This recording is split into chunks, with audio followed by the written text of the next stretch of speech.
As noted earlier, we had a lot more text than ultimately we could use for this exhibit. And one thing we were able to do, thankfully, was take some of the more fleshed out pieces we had on some important women in Vermont's political history and create with those more interpretive work with the portraits that are actually in the State House. So Madeleine Kunin has more descriptive information with her portrait now, as do Edna Beard and Consuelo Northrop Bailey.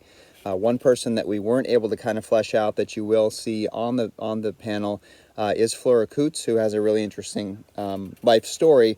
We believe her to be the first female Abnaki to serve in the legislature in Vermont, and beyond that, she had an amazing life of service locally in the State House, as well as nationally and internationally, serving overseas with the Red Cross as well. So she is called out in the exhibit, but we weren't able to give her a broader bit of interpretive text as well. So I would encourage folks who may be interested to do a little bit more research on her. Certainly let me know, and I can get some information out to you a little bit more in depth about her. But what we were able to do again is at least bump up the information or add information. There never was really any interpretive information with any of the portraits of women that we do have in the State House. Madeleine Kunin with her portrait right across from the exhibit itself. There's some additional information there. She was, as many of you may know, she was born in Switzerland and moved when she was young as a child during World War II to Vermont. Her political career began in the early 1970s, and that's the period of time where we start to really see, again, women participation really starting to take off again politically. We've gone through the reapportionment piece in the 60s, and there's been a bit of a dip, and in the early 70s, as the contemporary women's movement starts to take place, and there's more and more call for participation and inclusion. We start to see about a 30 or 40 year span where the number of women, the percentage of women in our State House grows exponentially, and she's a big part of that. So she was in 1972 elected to the House of Representatives here in Vermont and quickly moved her way up the ranks. During her first term, she served on the Government Operations Committee. When she was reelected the next term in 74, she was elected Minority Whip and appointed to join the Appropriations Committee. And then just one term later, in her third term, she was actually appointed Chairwoman of Appropriations, and she was the first woman in the state to hold that position. So that's quite a position of power, particularly in the mid-70s, one of the more powerful committees, and she held the chair position there. After that, she ran successfully in 1978 for Lieutenant Governor of Vermont, and was elected to 2 terms there that she served. Ultimately, she decided in 1982 to challenge incumbent Richard Snelling for the governorship, and ultimately lost in that election. But she was undeterred. She came back 1 term later and ran again as a Democrat and defeated the Republican challenger John J. Easton Jr. To win the governorship and make her the first female governor in Vermont's history. So certainly a real trendsetter there. She served 3 terms as governor here in Vermont from 85 to 91. In so doing, she was the first woman in the United States to be elected governor of a state 3 consecutive terms. So not just an important figure here in Vermont, but nationally, that's a big piece of history there. As governor, she was keenly interested in things like the environment, education, children's issues, and also what has always been really big to her and continues to be big for her into her 80s now is continuing efforts to encourage and empower more women to become involved in politics in Vermont. Girls, young women, older women, she really has been a huge advocate for Vermont women getting more involved in politics. After declining to seek re-election in 1990, she went on to serve as the U.S. Deputy Secretary of Education under President Clinton for 3 years, and as the ambassador to both Switzerland and Liechtenstein in the late 1990s. And she is still going strong, again in her mid-80s. Still the issues that are very near and dear to her heart, she's still very involved with. And we were happy to be able to give a little bit more information about her with the panel so that other folks who are visiting the building and may not know a lot about her can really appreciate who she is and what she accomplished. If we go up to the top of the stairs, the Edna Beard and Consuela Bailey portraits again now have some more interpretation as well. Beard, as we've talked about, and as I'm sure you all know, was the first woman to serve in the State House once the 19th Amendment had passed and women had gained the right to vote and serve in state and local and national government. So she was initially elected to the House of Representatives and served one term there. It was, I can only imagine, probably a somewhat scary and a bit of a rocky start for her to her time in the State House. I have a story that I think really tells the story of her experience on her first day there that I will talk about when we talk about the desk. I'm going to do a separate segment here on the desk that both Edna Beard and Consuela Bailey sat at. And I think it probably was a situation where it was a bit of a tough first day for her, and but she persevered and admirably served one term in the House, and then 2 years later was elected to the Senate and became Vermont's first female senator. So she holds two firsts here in the state as our first ever female representative and our first ever female senator.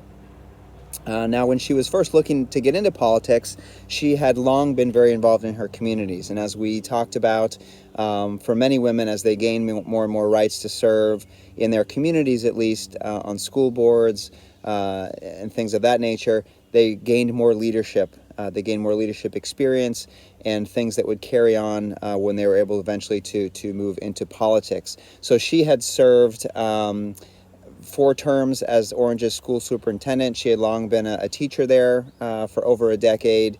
She was a school director. She was the master of the Grange and was the town treasurer in Orange for 16 years. So she had a lot of different experiences that she was able to bring with her into the State House. She was a lifelong Republican, like so many were at that period of time here in Vermont. And she was always interested in politics and didn't object when someone decided to put her name on the Republican primary ballot to serve as the Orange representative to the House. In the primary, she finished a close second to a gentleman by the name of Burt Richardson, 69 to 63 votes.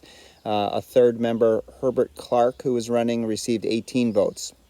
Now, this did not deter her. She decided she still wanted to move forward in an effort to find her way to the State House and decided to go outside of her own party and run against him in the general election under a Citizen Party label. At the end of that, as more women were enfranchised to vote, more women did vote, which I think helped her quite a bit as well. When the election numbers were ultimately tallied, she had become Vermont's first woman elected to the legislature with 119 votes to Richardson's 81, with Clark receiving just 1 at that point. So she would go on again to serve a term in the House and a term in the Senate. Many folks had urged her when her Senate term was winding down to perhaps consider running for lieutenant governor, which would have been very much ahead of its time in the early 1920s. Ultimately, she decided to end her service in the State House after just 2 terms, one in the House, one in the Senate.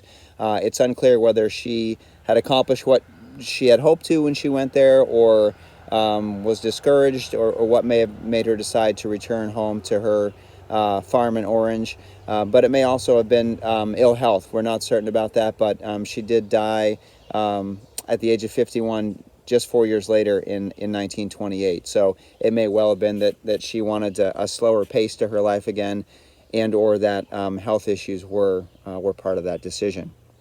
Next to her is Consuela Northrop Bailey, one of the more influential politicians that Vermont has seen in the 20th century. She made her mark at the local level, at the state level, at national levels, and actually she was initially sort of a trendsetter here in Vermont on the judicial side of things before she got into the legislative side of things. She was from Fairfield, Vermont, and became in 1925 just the 7th woman in Vermont history to pass the bar exam. She was elected Chittenden County's first female state's attorney a year later in 1926. In that position, as state's attorney, she became the first woman to practice before the U.S. Supreme Court. In 1930, she was elected to the Vermont Senate, and she did serve one term in the Senate here before moving on to work as secretary for U.S. Senator Ernest Gibson for 6 years.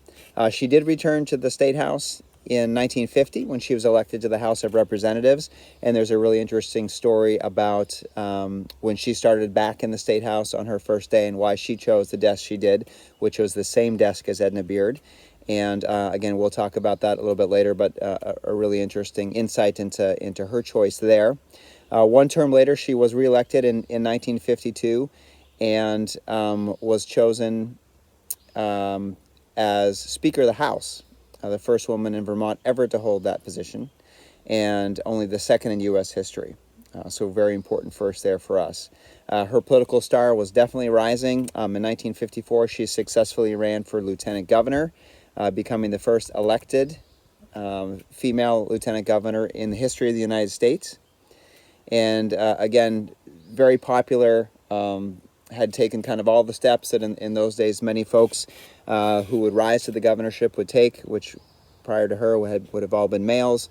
Many expected that she would run for re-election as lieutenant governor in 56, and possibly in 58 would choose to run as governor. To take that office. After just one term, however, as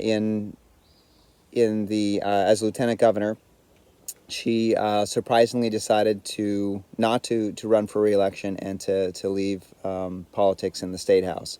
It was called at the time, quote, the political surprise of the year in Vermont.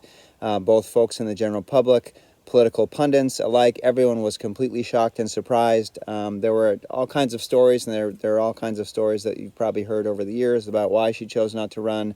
We've heard stories like that she had told people she wasn't sure that people in Vermont or the U.S. would be ready for a woman governor. Ultimately, what we do know from reading her autobiography is that her husband was very ill, and she left politics in the State House at that time to care for him, and that was important to her, understandably so. She was very active, though, for her entire life. She was a representative on the Republican National Committee for 40 years, from 1936 to 1976, the year that she passed away. She served as their vice chair from 52 to 56.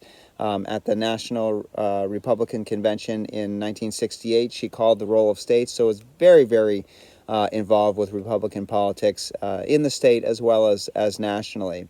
And similar to Madeleine Kunin, always aware of her position as a woman in high levels of politics in the state, and that she was a model for girls and young women. She often spoke on the topic at schools and youth organizations around the state, trying to get more and more young girls and women involved or interested in politics. So those are the three pieces that we were able to add a little bit more to flesh them out as not just portraits, but also a little bit of information for folks on who those people really were and what they did here in the State House.